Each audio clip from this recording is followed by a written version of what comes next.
AITA for not helping pay my friend's $5,600 birthday dinner bill. She's used to eating at other people's expense. I went to Paisley's birthday dinner with my boyfriend, my friend Daniela, and her boyfriend. The dinner was at this fancy restaurant, the kind of place where the lighting is dim, the chairs are heavy, and the wine glasses are too delicate to hold comfortably. It was a group of about 17 people total, a big gathering, and I already knew going in that the bill situation might be a problem. Last year, something had happened at Paisley's birthday dinner that left a bad taste in my boyfriend's mouth, and he was adamant that we would not be part of a shared bill situation this time. I wasn't at her birthday dinner last year, but Daniela was, and she had told me about it. Apparently, at that dinner, one of Paisley's friends put the entire bill on her card under the assumption that everyone would Cash App or Venmo her their share. But not everyone did. By the end of the night, she was stuck with an $800 shortfall, which led to drama and lingering resentment. My boyfriend had heard about this mess and decided that he wanted nothing to do with a repeat of that situation. Knowing this, I called the restaurant beforehand to check their payment policies. They told me that while they could not split the bill at the end of the night, meaning one person would have to pay in full either in cash or on a single card, they could set up separate tabs for guests from the beginning. This meant that my little group of 4 could have our own tab while the rest of the party handled theirs. That seemed like the perfect solution, so when we arrived at the restaurant, we made sure to set that up immediately. Dinner itself was nice, at least at first. The restaurant had a lively atmosphere, and everyone seemed to be in good spirits, chatting, laughing, and drinking. The kind of place where you can tell everyone is trying just a little bit harder than usual, wearing their best outfits, checking their posture, holding their glasses with an air of sophistication. Since it was a birthday dinner, people were ordering freely, indulging a little. Cocktails, appetizers, entrees, desserts. No one was paying much attention to prices, at least not openly. At some point during the meal, Paisley offered me some caviar. She knew I had never tried it before, and she was excited for me to experience it. I hesitated for a second, I wasn't sure if I'd even like it, but I didn't want to be rude, so I took a cracker, spread with whatever fancy caviar she had ordered, and ate it. It was salty, briny, kind of an acquired taste, but not bad. I thanked her, and the dinner carried on. Because we had a separate tab, we were able to settle our bill early. Between the 4 of us, me, my boyfriend, Daniela, and her boyfriend, our total came out to about $650 before tip. Pricey, but we had planned for it, so we paid and then just sat, finishing our drinks and making small talk while the rest of the table continued their meal. About 30 minutes later, the bill for the rest of the party came out, and that's when things took a turn. Almost immediately, the mood shifted. I could sense the tension at the other end of the table as people started looking at the bill, doing quick mental math, pulling out their phones. There was a lot of hushed murmuring, people subtly glancing at each other, likely calculating their shares. The same thing that had happened last year was happening again. Some people had ordered lavishly, expecting the cost to be split evenly, while others were now realizing they'd be stuck covering more than they intended. Since our bill had already been paid, we decided it was a good time to head out. It was getting late, and we didn't want to linger while the bill drama unfolded. But as we got up to leave, Paisley's demeanor changed completely. She wasn't just irritated, she was mad. She said it was rude that we had a separate bill, that it wasn't proper restaurant etiquette, that we should have just done what everyone else did and paid together. She was clearly taking it as a personal slight, like we had insulted her or deliberately excluded ourselves from the group. And then she brought up the caviar. She said that since I had eaten a cracker with her caviar, should contribute to their bill. She made it seem like I had taken something expensive from her and left her to foot the cost. I was taken aback. I had eaten one cracker with caviar. I had not even thought about it in terms of money, it was a tiny bite, a kind gesture from her. But now she was framing it as if I had benefited from her generosity and then abandoned her with the cost. I didn't want to argue. I pulled out a $50 bill and handed it to her.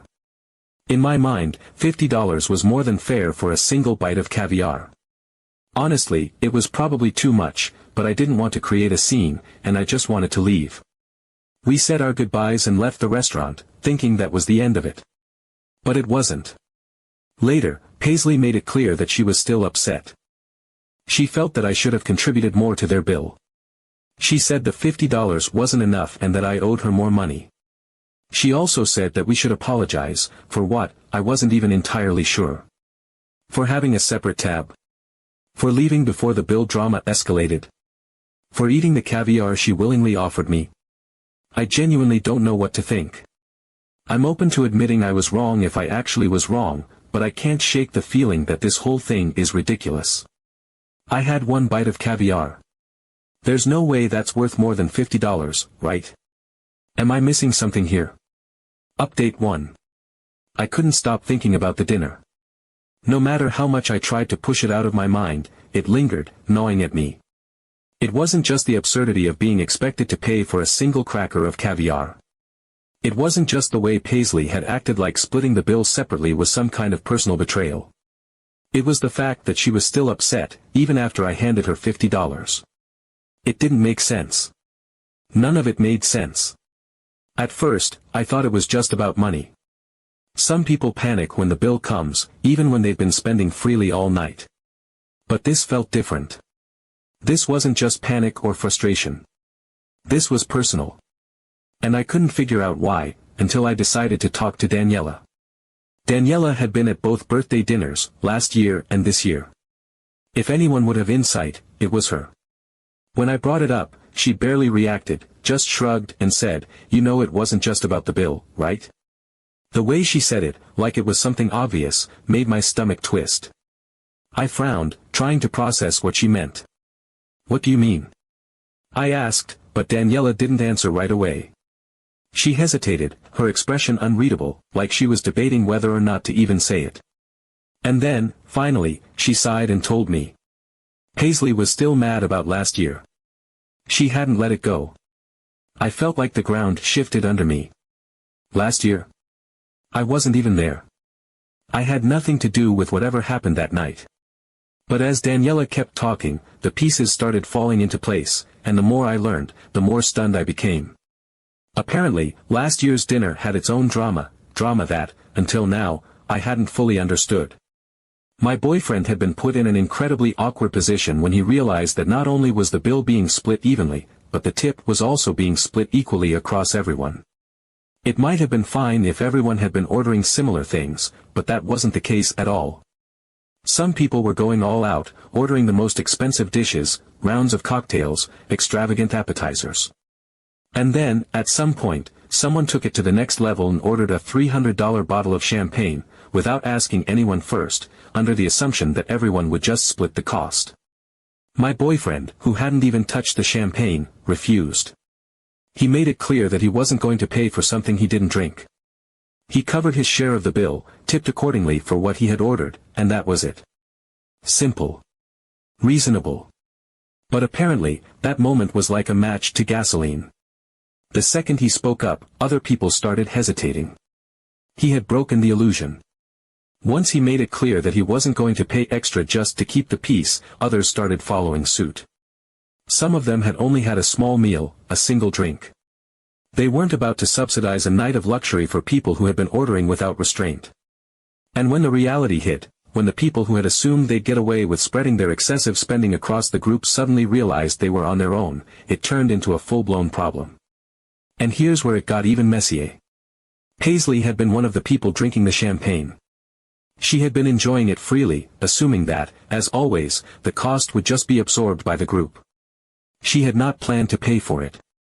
But when my boyfriend refused, and others followed, she was suddenly faced with a bill that was much higher than she had expected. And she blamed him for it. She thought he had ruined the atmosphere. That if he had just stayed quiet and gone along with it, no one would have questioned anything, and the night could have ended smoothly. But instead, he had forced people to confront their spending. He had made them think about what they had actually consumed versus what they were being asked to pay for. And for Paisley, that wasn't just an inconvenience, it was a personal insult. I sat there, reeling from what Daniela had just told me. I had spent all this time thinking the issue at this year's dinner was just about a separate bill or a bite of caviar, but it had nothing to do with that. Paisley had been waiting for an opportunity to get back at my boyfriend. And since he wasn't the one she could go after this time, she had turned her frustration onto me. It wasn't about etiquette. It wasn't about fairness. It wasn't even really about money. It was about revenge. That's why she had made such a big deal about the separate bill.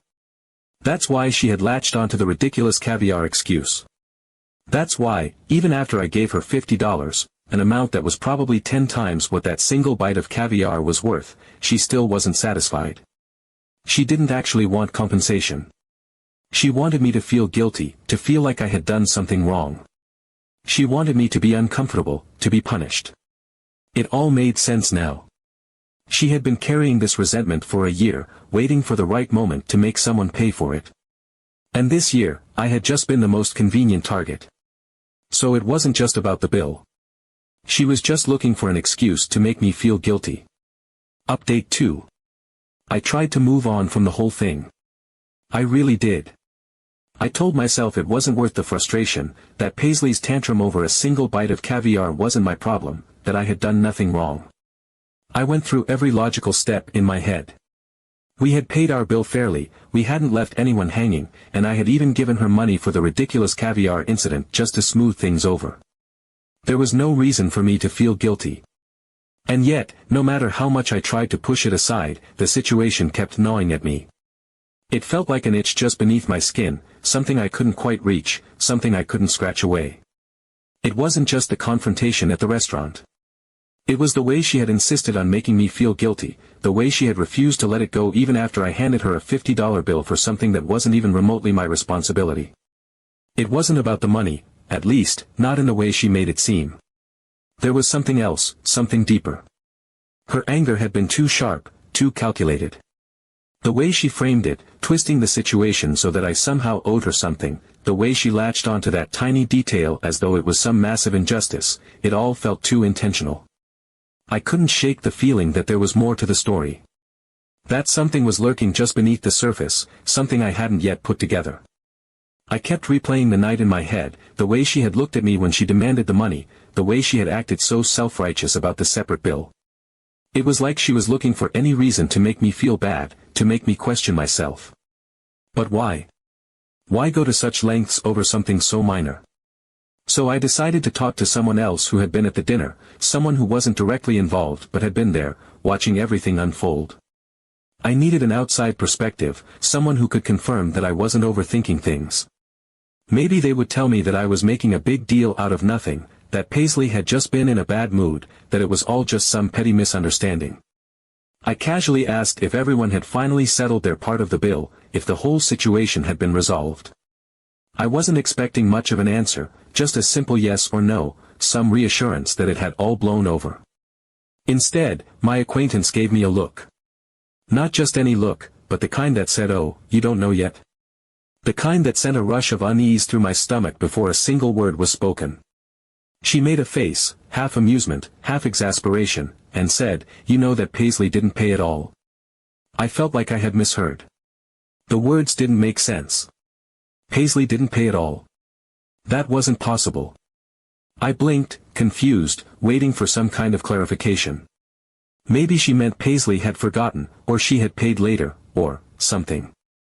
But when no clarification came, when my acquaintance just stared at me with that knowing expression, I pressed for an explanation. And what I heard next made everything click into place in a way that made my stomach churn. Paisley had managed to get through yet another expensive birthday dinner without paying a single cent. This wasn't a one-time thing. This wasn't just an unfortunate accident, a misunderstanding, or a moment of bad etiquette. This was a pattern. She had done the exact same thing last year, and she had done it again this year, right in front of everyone, with no shame, no hesitation, no second thoughts. Last year, when her friend was stuck with an $800 shortfall because not everyone had sent their share, Paisley had been right there, at the table, watching the whole thing unfold. She had listened to the growing frustration, had seen the person who had covered the full amount stress over how they were going to get reimbursed. And she hadn't done a damn thing. She hadn't thrown in her own share. She hadn't even made the smallest attempt to help fix the situation. She had just sat there, watching as the others scrambled to figure out where the missing money was coming from. She had acted sympathetic. She had nodded along as people complained about how unfair it was. She had agreed that it was terrible that people weren't paying properly. But she had never once reached for her phone. She had never once offered to help cover the gap. She hadn't even pretended to be concerned about it. And the worst part? No one had called her out. And now, this year, she had done the exact same thing. While everyone else at the table was pulling out their phones, calculating their shares, trying to work out who owed what, Paisley had sat there, perfectly still, perfectly calm. She hadn't reached for her wallet. She hadn't tapped her phone. She hadn't even acted like she was about to pay. She had just let the conversation swirl around her, let the numbers get thrown around, let the confusion mount as people tried to figure out why the final amount wasn't adding up. People started murmuring, double-checking their calculations, looking around the table to see who hadn't sent their payment yet.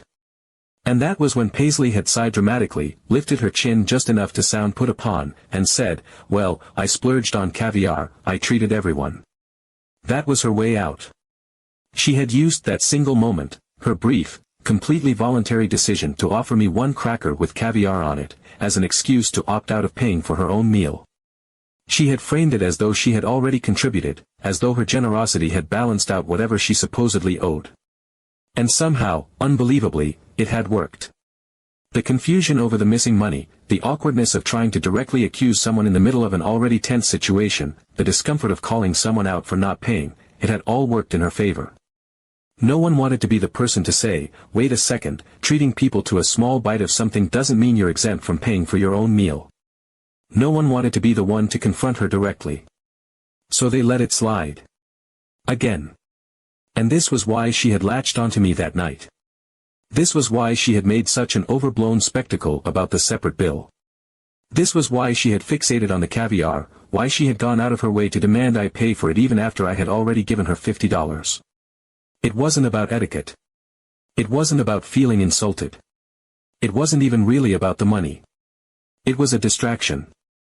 A way to create just enough drama, just enough noise, just enough of a scene that no one would turn their attention toward her. Because while everyone was looking at me, she was slipping away unnoticed. And this is why she blew this situation up so much. This was a way to create a buzz so that no one would notice her real intention, to eat at someone else's expense again. Update 3. I had made my decision. I wasn't going to contact Paisley anymore. It was clear who she was and how she operated, and I had no interest in getting tangled up in her games again. I wasn't going to argue with her, wasn't going to chase down an apology, wasn't even going to bother explaining myself. People like her thrived on manipulation, on twisting reality until they came out looking like the victim. There was no point in engaging. I was done. For a few days, I felt a sense of relief, like I had successfully closed that chapter. But then, out of nowhere, Daniela messaged me.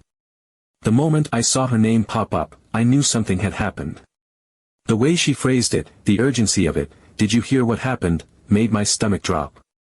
And then she told me. It turned out that someone had finally had enough.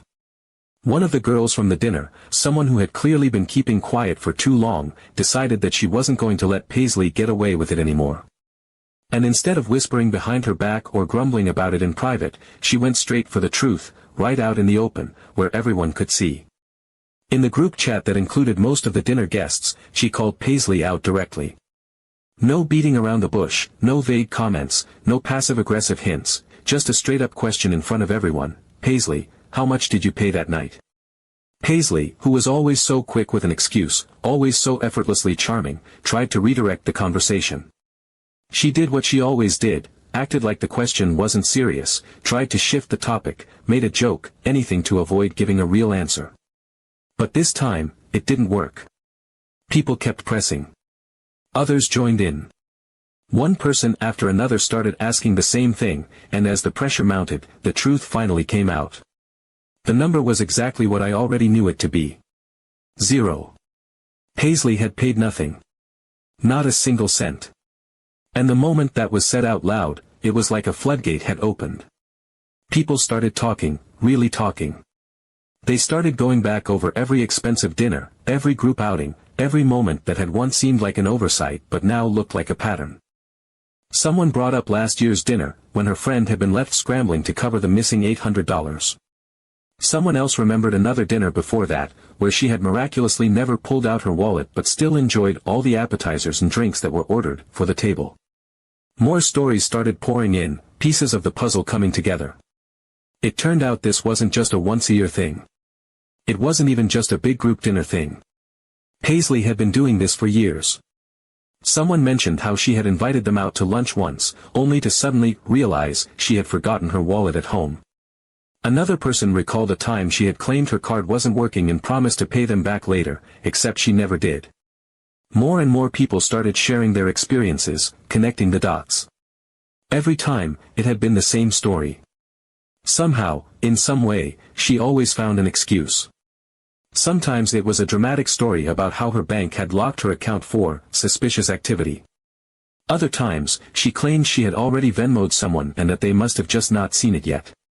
When confronted directly, she would act shocked, even offended, and say something vague about getting it sorted before conveniently changing the subject.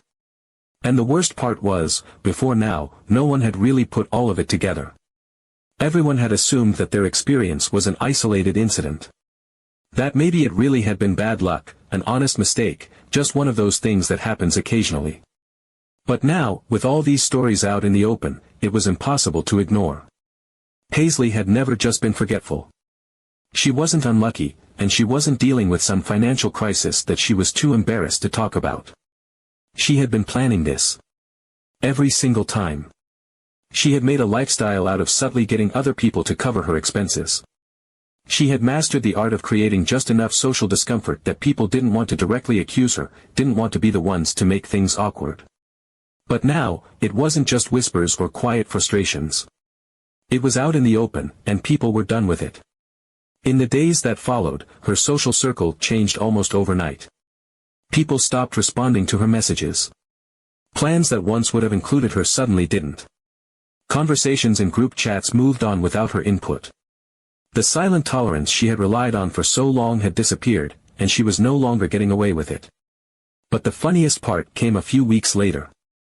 Despite everything, despite the fact that she had to know that people were talking, despite the fact that she had lost most of her friends over this, she still tried to pull the same stunt again. She tried to organize another dinner party at a restaurant. She sent out invitations, tried to frame it as a casual, friendly get-together, something fun and relaxed. But everyone already knew how it would end. One by one, people ignored her messages. Some just left her on read. Others replied bluntly, making it clear that they weren't falling for it anymore. "Sorry, but I don't want to be in a situation where I have to pay for someone else." The excuses varied, but the meaning was the same. No one was interested. No one was playing her game anymore. She had run out of people to trick. And that was it. The cycle was broken. The charm, the excuses, the little tricks that had kept her afloat for so long, they didn't work anymore. No one was fooled. No one was willing to play along. This time, everyone knew the truth.